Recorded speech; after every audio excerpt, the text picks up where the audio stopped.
en el segundo evento de Cancha Animals organizado para este 2015. Bueno, somos una empresa que realizamos exhibiciones, eventos de alto público, profesional y para gente de a pie realmente. Nuestro motivo es fomentar bastante las razas aquí en el pueblo y bueno, tener socialización con los animales y crear un vínculo entre todos.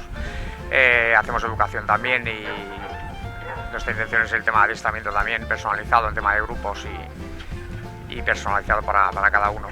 Bueno, este es el segundo evento de este año, pero realmente tenemos preparados entre 4 y 5 eventos más para este verano, entre ellos Cans Splash, que lo haremos en las piscinas públicas, y bueno, pues lo importante es seguirnos en redes sociales para que, bueno, podéis darle a like, a me gusta a todos los comentarios que hacemos, y es realmente donde publicamos todos nuestros eventos y para que nos podáis seguir tranquilamente.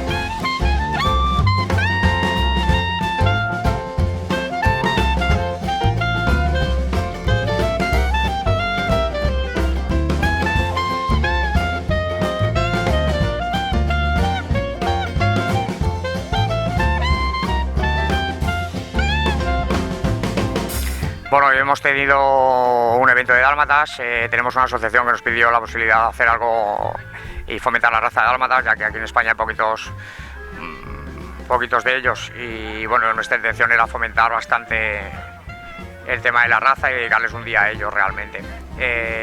Aún así, el evento se hace de alto público para todos los asistentes.